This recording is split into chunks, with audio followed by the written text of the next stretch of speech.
Hello, all you fixer-uppers out there. Tony K back in action here. I got a minute to teach you all how to change out your Symons valve. Most houses are equipped with this particular type of a valve. It's made by the company Symons, the first to come out with what's called a balancing valve. I'll teach you a little bit about that. But if you're in a situation where no matter how tight you turn this thing to shut off your water and you're still dripping, well, you're wasting water. What we're going to do today is we're going to teach you how to rebuild this entire system. I'm going to teach you everything that's inside the wall. By the time I'm done with this and showing you, you're going to be professionals. Okay, so what we have here is what I said. This is what's inside your wall. This is called your housing assembly. This is a valve, a separate, your shut-off valve, your shower valve itself. And this is what we're going to change out. We won't be able to change out this assembly. There's nothing wrong with this housing. But this is what you would see inside your wall. You have your hot coming in. You have your cold water coming in. Then this pipes up to your shower. And then this pipes down to your tub. This is your diverter, that little handle that you see that goes from shower back and forth to tub. And what we're going to replace is all of the above. We're going to replace seats. I think in this particular case, we're only going to need to replace the hot water seat. So let me show you first what it takes to remove. We're going to go ahead and remove the shower valve itself. And you can typically use an adjustable wrench to do this. A lot of times, though, if the shower valve is too deep in the wall and you can't get there with the tool, well, they have this set up as for being able to put it on and crank that piece off. So what we'll do is I've already loosened it with the wrench. And we're going to go ahead and remove this valve from the housing assembly. And this is a balancing valve. This is what I was talking about, where it's the first of its kind. What this does is it's called a temp-trol valve. And you hear that bouncing in there.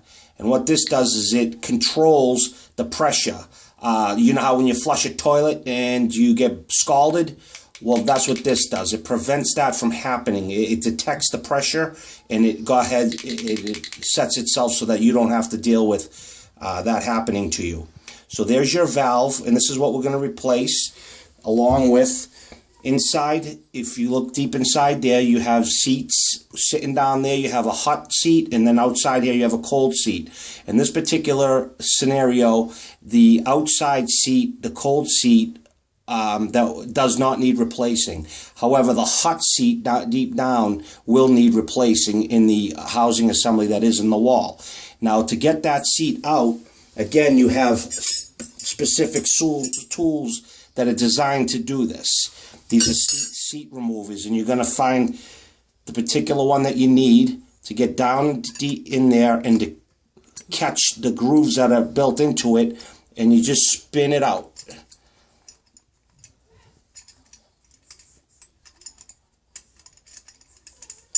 And once it's loose, you'll be able to take it right out of there.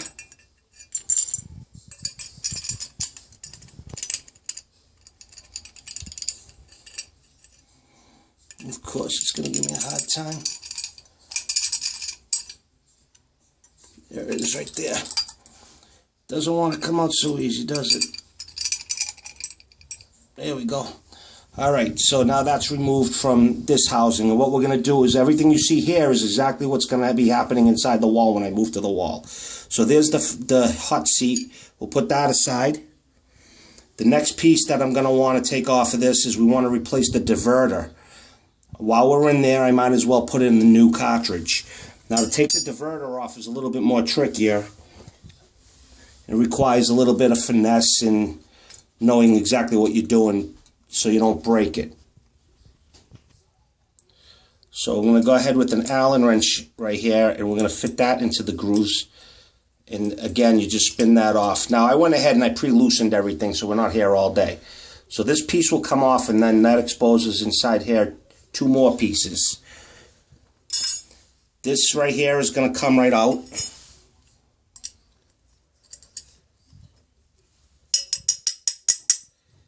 a little trickier, like I said, to get these pieces out. They're not so easy. That little piece pops out. Now, the hard part is to grab this. Now, there's all kinds of different ways. I really haven't come up with the best way yet, but I can just kind of grab it. You see, I just kind of grab it with the screwdriver, put a little pressure top to bottom, pull it out enough, and then you can kind of just take it out with your fingers. Now, everything you take out, remember how you took it out.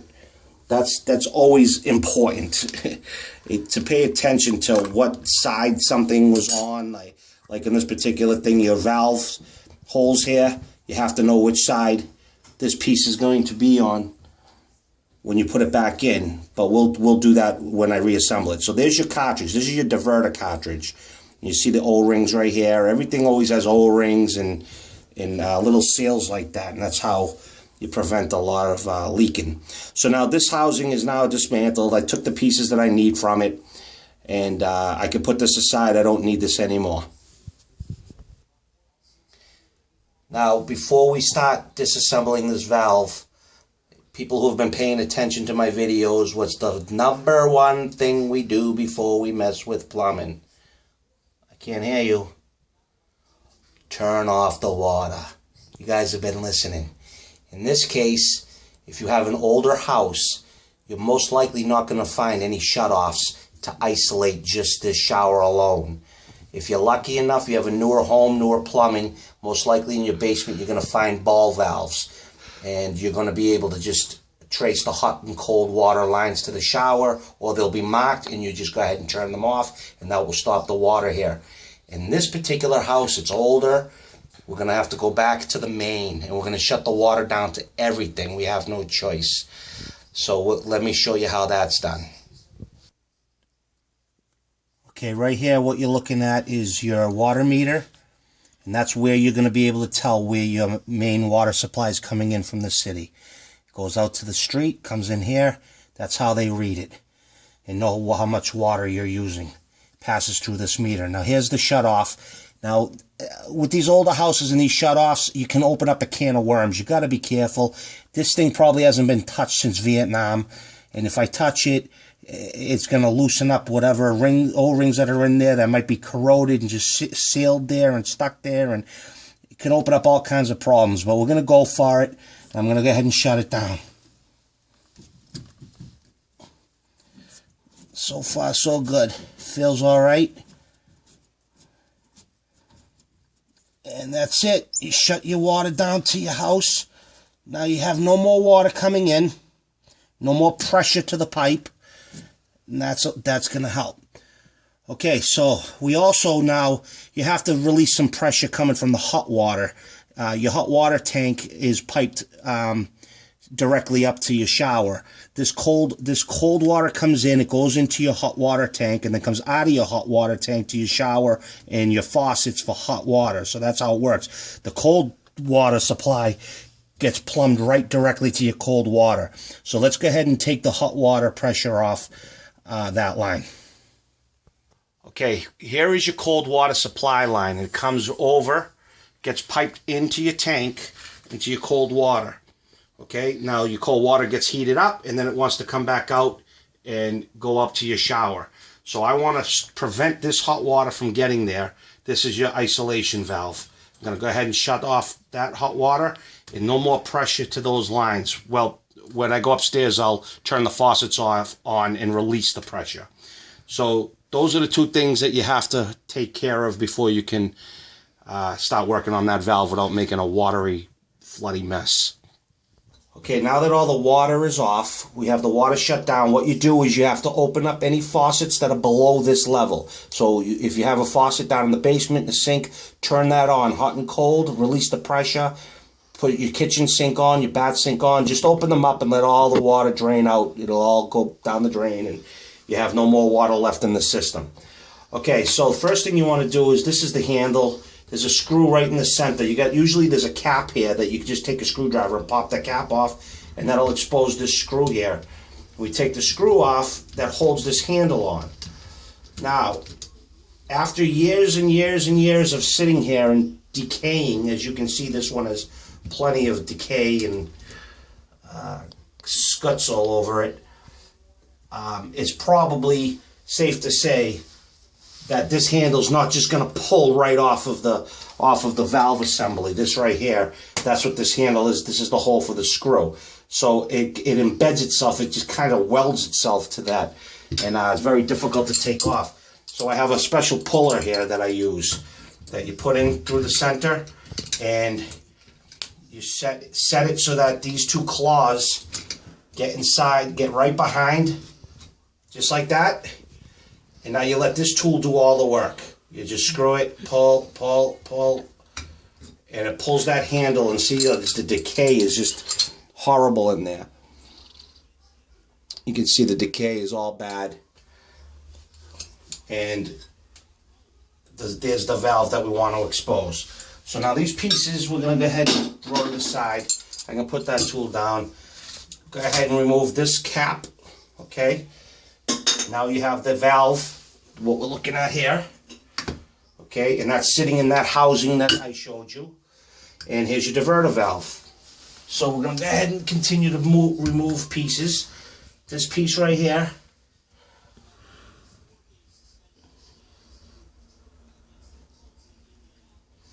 this cap this piece is held on by a little pin that's inside of there. And I'm going to have to work that a little bit. Alright, so this diverter is held on by this little doohickey. Remember, I don't call things by their real names. I don't really care. So we got a doohickey. And that holds it in. Alright, now you can just slide that lever right out. Okay, and that's this piece right here, clipped right on there, and it actually holds to this outer assembly here. So toss that to the side, we move on to this. Back out your screws. These two screws pull this piece into the housing assembly.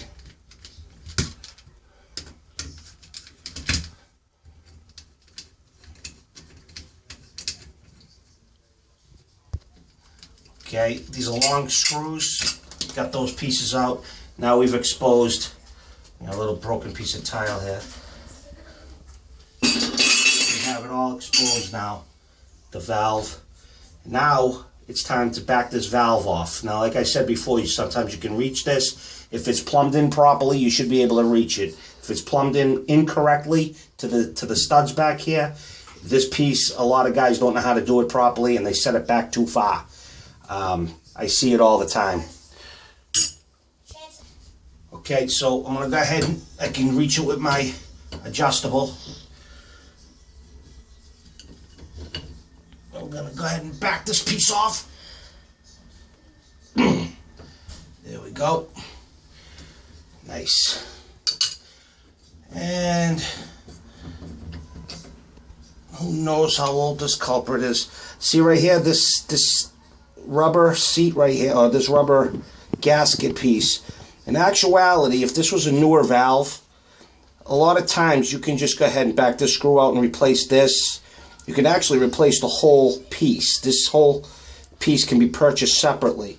The whole thing just really comes apart nice, but it sticks a little bit. It's not moving the balancing. It's an older valve, so that's why I'm just going to go ahead and replace it.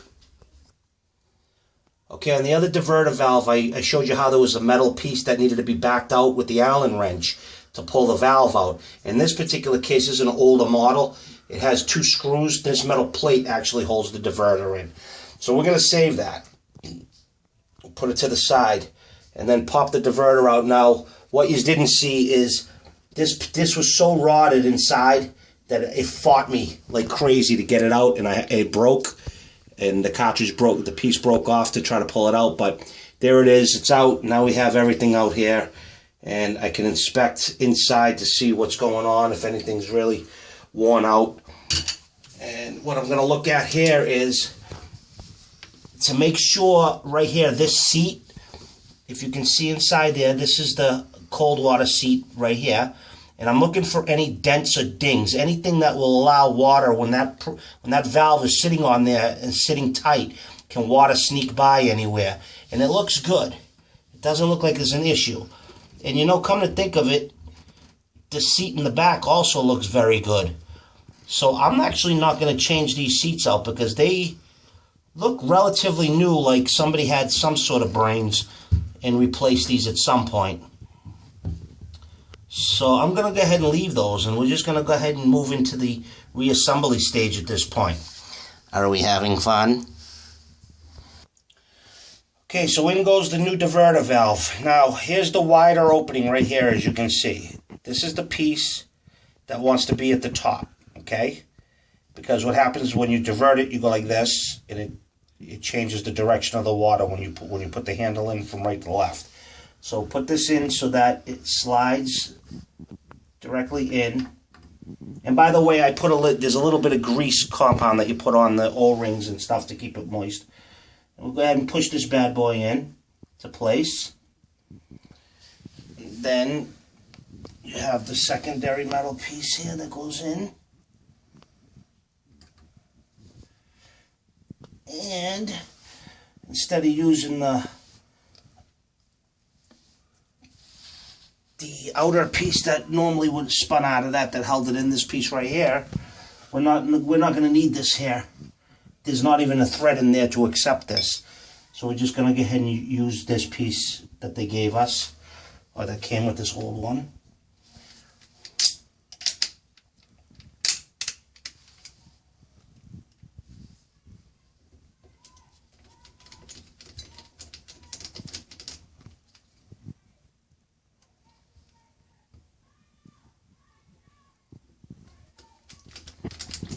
Alrighty. Snug that right up, good and snuggy. Snuggy, snuggy, snuggy. Okay.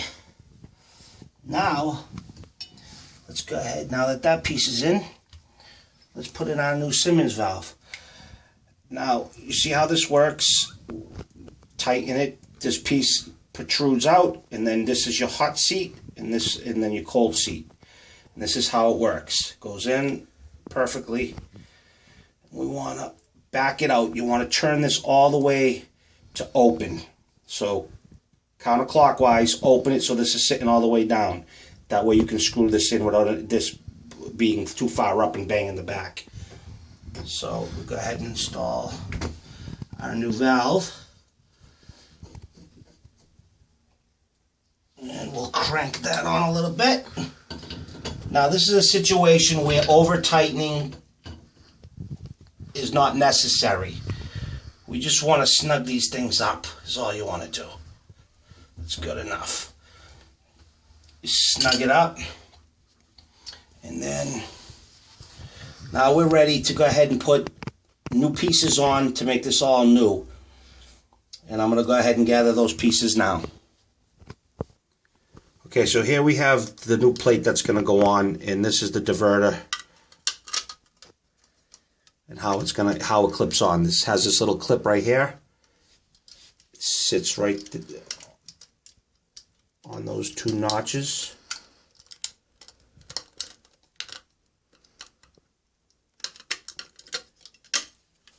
This takes a little bit of a persuasion.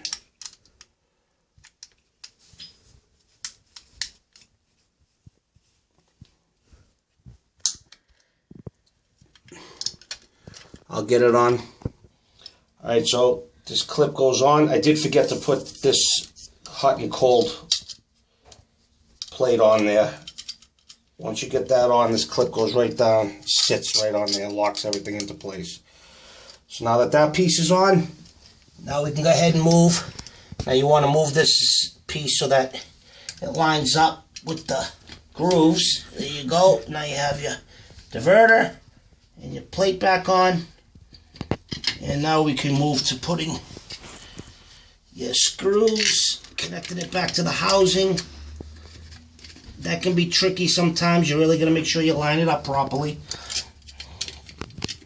But before we do that, you want to put two more pieces on.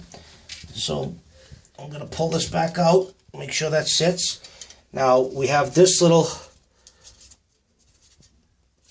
piece right here, and it's just basically a little seal. What it does is it helps prevent water. It diverts the water from around the assembly from getting behind here and getting into this wall.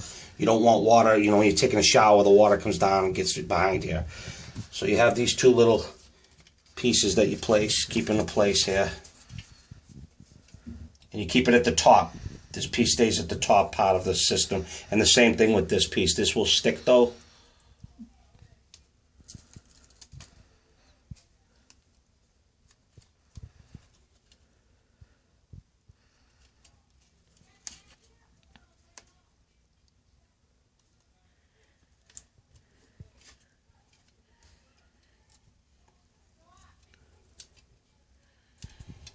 There you go.